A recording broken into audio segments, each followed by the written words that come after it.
안녕하세요, 모터래프 김상영입니다. 오늘은 신형 카니발 시승 행사가 열리는 날입니다. 그래서 신형 카니발을 타고 곧 시승을 나갈 건데요. 일단 시승에 앞서서 저희가 받은 차는 7인승 모델이고요. 디젤 엔진이 탑재됐습니다. 그리고 옵션이라는 옵션은 전부 들어간 모델이에요. 외관 디자인, 편의 장비 이런 것들도 많이 달라졌지만 전동식 파워 스티어링 휠, 그리고 새로운 플랫폼, 많은 것들이 달라졌기 때문에 주행 질감 측면에서도 꼼꼼히 살펴보도록 하겠습니다.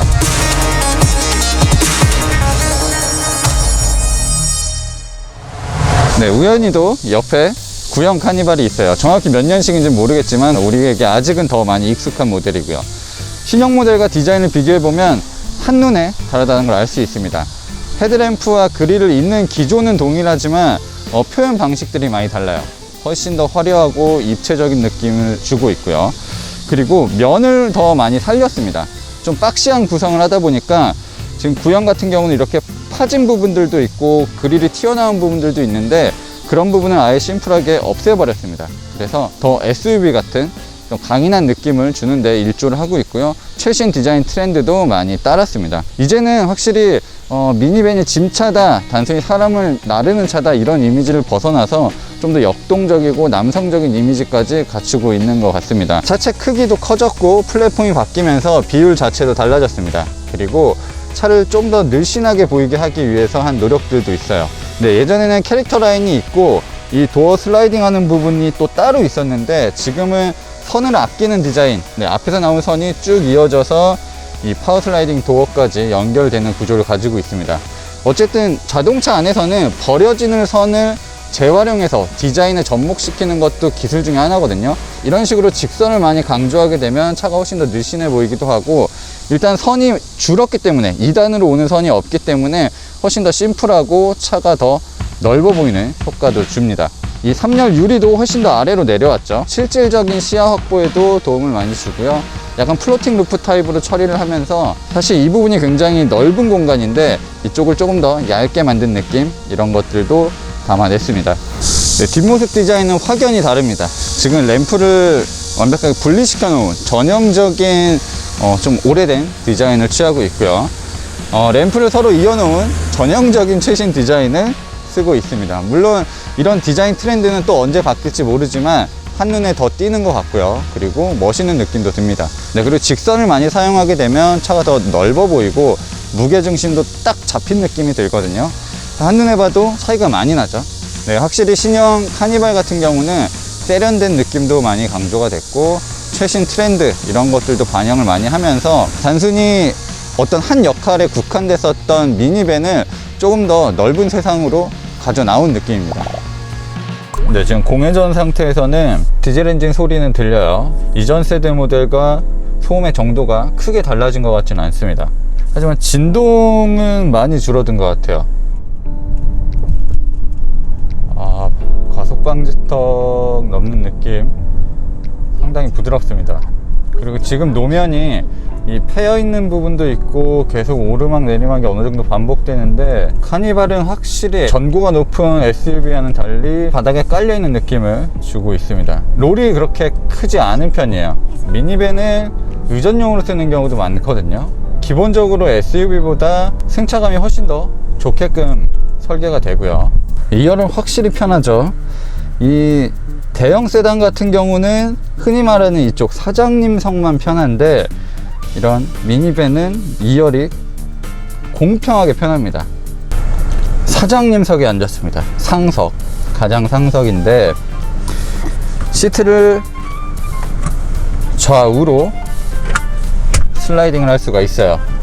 일단 앞뒤로도 슬라이딩이 가능하기 때문에 뒷좌석을 조금 더 확보할 수도 있고요. 컵홀더도 있고 USB까지 있고 햇빛 가리개도 있고, 일단 무릎 공간도 7인승은 그럭저럭 괜찮네. 3열은 좀 좁네요. 자, 안전벨트는 이 위에서 지금 3점씩을 만들어서 쓰는 방식 적용돼 있고요. 괜찮아? 안 좁아? 미안해. 오지마! 저 미안해. 앞사람이 누우면 여기서 이제 2도 골라주고 뭐 그러기 되게 좋은 구조네요. 다리 공간은 대신 없어졌습니다. 무게 중심 자체도 지상고가 높은 SUV보다 훨씬 더 낮게 깔려 있습니다. 카니발은 덩치도 크고 무게도 무겁지만 SUV와는 확실히 다른 승차감을 보여줍니다. 보통 5m가 넘는 SUV를 타게 되면 저속으로 움직일 때 바퀴들이 꾹꾹 눌리는 느낌, 노면 상황에 따라서 약간 물결치는 느낌도 들곤 하는데 카니발은 그런 느낌이 없어요. 최근 N3 플랫폼을 기반으로 하는 현대기아차의 많은 신차가 나오고 있습니다. 대표적으로 기아차의 소렌토, 현대차의 산타페가 있을 것 같은데요. 네, 단순히 뼈대만 달라진 게 아니라 파워트레인, 셰시, 첨단 운전자 보조 시스템 전부 새롭게 바뀌고 있습니다. 그래서 신형 소렌토 같은 경우도 드라마틱한 변화를 보여주고 있어요. 네, 그거에 비해서 카니발은 기가 막힐 정도로 변화가 느껴지진 않습니다. 202마력 45kgm의 디젤 엔진은 이전 세대 모델과 크게 다르지 않아요. 회전수를 높였을 때 나오는 그런 사운드도 거의 비슷한 편입니다. 표면적인 성능보다는 연료 효율에서는 눈에 띄는 발전이 있었는데 일단 달리는 과정에서는 큰 변화가 느껴지진 않습니다. 일단 시속 80km 정도에서는 적극적으로 8단 변속기가 체결이 되고요. 이 상황에서 1500rpm을 넘지 않게 순항을 하고 있습니다. 네, 이렇게 부드럽게 달리고 있는 상황에서는 진동뿐만 아니라 이제는 엔진 소음도 거의 느껴지지가 않아요. 최근 기아차는 비슷한 체급이라고 할지라도 파워트레인을 다양하게 적용을 시켜 놓고 있습니다. 그만큼 파워트레인에 대한 여유가 많아졌다는 얘기예요. 디젤 엔진과 8단 변속기의 조합은 크게 유별나는 부분은 없습니다. 소렌토 같은 경우는 DCT를 활용하면서 완벽하게 다른 느낌의 주행 질감을 보여줬는데 카니발 같은 경우는 우리들에게 굉장히 익숙한 그 느낌을 그대로 전달해 주고 있어요. 일단은 소소하게 바꾼 부분들도 있어요. 엔진을 손본 부분들도 있지만 기본적인 구성은 굉장히 오랫동안 써온 파워트레인이 적용됐습니다. 그래서 익숙한 느낌이 더 커요. 풀체인지가 됐지만 파워트레인이 주는 주행 감각면에서는 크게 새로운 느낌이 들진 않습니다. 네, 저는 유심히 살펴본 부분 중에 하나는 전동식 파워 스티어링 휠인데요. 일단 C타입 전동식 파워 스티어링 휠이 적용이 되어 있고요. 네, 최근에는 이제 소형차에서도 스티어링 휠을 조향해주는 시스템이 들어왔는데 카니발은 애초에 전동식 파워 스티어링이 아니었기 때문에 이런 시스템을 아예 넣을 수가 없었죠. 이제는 운전자 보조 시스템이 기본으로도 들어가고요. 들어갈 수 있는 것들은 거의 전부 들어갔습니다. 진작에 이런 시스템을 빠르게 도입을 했어야 합니다. 왜냐면 미니밴은 장거리, 여행 이런 패턴으로 미니밴을 이용할 때 이런 운전자 시스템을 정말 도움이 많이 됩니다. 확실히 이제 전동식 파워 스티어링 휠이 적용된 후부터 확실히 완벽해진 카니발이라고 말할 수 있을 것 같아요. 용도에 맞게 쓰고 그 용도에 알맞은 구성이 갖춰져 있다고 할 수 있을 것 같아요.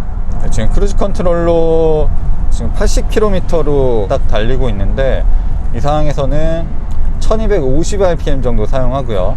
시속 90km에서 1500rpm, 그리고 시속 100km에서는 2000rpm 가깝게 엔진을 씁니다. 연비가 소폭 상승한 이유에는 여러 가지가 있을 것 같은데요. 일단 엔진 배기량도 조금 달라졌고요. 연비에 맞게끔 여러 가지 부품을 새롭게 개발한 부분도 있습니다. 공기 역학을 위한 새로운 디자인도 한몫을 할 수도 있고요. 타이어에서 오는 그런 저항도 줄어들면서 연비가 나아졌다고 볼 수 있습니다. 제가 지금 연비 운전을 하고 있는 상황도 아니거든요.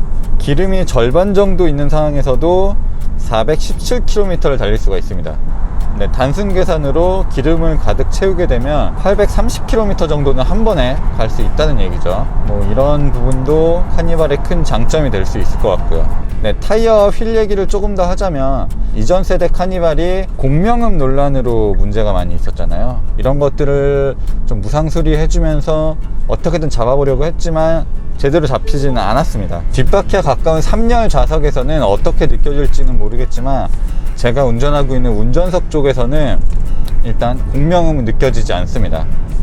타이어나 노면으로 인한 소음보다는 외부에서 들이치는 바람 소리 이런 것들이 조금 더 거슬리게 들립니다. 그것도 이렇게 큰 편은 아니에요. 네, 소음 측면에서도 꽤 좋은 점수를 받을 수 있을 것 같습니다. 이렇게 낮은 속도에서 순간적으로 튀어나가기 위해서는 엔진 회전수를 많이 끌어올려야 되는 부분도 있고요. 그 상황이 그렇게 즉각적이지도 않습니다. 스포츠 모드에서는 조금 다를 수도 있을 것 같아요. 네, 스포츠 모드에서는 그 무딘 반응이 다소 해소가 됩니다. 변속도 훨씬 더 절도 있게 이루어지고요. 아파트 단지에 있는 수많은 방지턱을 정말 부드럽게 넘어가고 있습니다. 네, 현대기아차의 신차 중에서 종종 이런 경우들도 있어요. 가속의 답답함을 좀 만회하기 위해서 엔진 셋업을 바꾸는 경우가 있거든요. 이거 이제 연식 변경이나 페이스리프트 모델에서 선보이는 경우가 있는데, 신형 카니발 같은 경우는 효율에 더 많은 초점을 둔 것 같습니다. 확실히 스포츠 모드로 달렸을 때 회전수를 2000rpm씩은 기본적으로 쓰면서 달렸을 때 비로소 좀 답답함이 수그러들어요. 보통 시승차 타면 기름 가득 찬 상태로 주로 타거든요. 근데 지금 기름이 절반인 상황, 그러니까 좀 가벼운 상황이에요. 평소보다 혼자 타고 있고. 그런데도 어느 정도의 답답함이 느껴지는 것은 확실히 출력면에서는 아쉬운 부분도 느껴집니다. 자, 지금 고속도로에서 시속 100km로 달리고 있는데 부드러워요. 이 안정감도 상당히 나아졌고, 직진을 잘하는 것도 당연하고요. 기본적인 차체 설계 그리고 옵션 이런 것들도 포함되겠지만 기본적으로 차의 완성도는 높아졌다. 하지만 드라마틱한 변화는 없다, 이렇게 말씀드리고 싶네요. 네, 기아차는 MPV의 한계를 넘어서기 위해서 많은 노력을 했다고 하는데, 사실 MPV란 세그먼트, 미니밴이란 세그먼트에서는 제 개인적으로는 한계가 중요한 것 같지는 않습니다. 마지노선이 더 중요한 것 같아요. 기본적으로 갖춰야 될 것들, 그리고 미니밴의 덕목들, 이런 것들도 빠짐없이 있어야 되는 부분들. 그러니까 이거는 한계의 측면이 아니라 기본기, 기본 조건, 이런 것들이 충분해야 더 사랑을 받을 수 있을 것 같거든요. 신형 카니발 같은 경우도 새롭게 적용되어 있는 기본 장비들도 좋아졌고, 시트 베리에이션이나 시트 구조들도 이전 모델에 비해서는 분명히 개선된 부분들이 많이 있습니다. 분명히 쓰임에 있어서 자유도도 높아진 것 같고, 미니밴이 아니라 자동차를 봤을 때 기본기, 속도를 내고 회전하고 빠르게 달리고, 이런 능력들도 조금은 나아졌기 때문에 이제는 더 많은 분들이 카니발에 관심을 가지고 카니발을 더 선택할 수 있을 것 같아요. 네, 오늘은 기아차가 주최한 시승 행사였고요. 코로나19 때문에 어쩔 수 없이 저 혼자만 탑승을 해야 했습니다. 그리고 시승 시간도 굉장히 짧았고요. 하지만 저희가 시승차도 굉장히 빠른 시간 내에 잡을 예정이고요. 그때는 카니발의 진면목을 보여줄 수 있는 여러가지 환경을 저희가 설정을 해서 이 차를 어디까지 쓸 수 있는지 이런 모습 보여드리도록 하겠습니다. 그리고 확실히 3세대 플랫폼이 차체의 한계 능력을 많이 높여준 것 같아요. 네, 이 원형 램프를 돌아갈 때도 가속 페달을 계속 밟아서 속도를 높였는데도 쉽게 자세가 틀어지진 않습니다.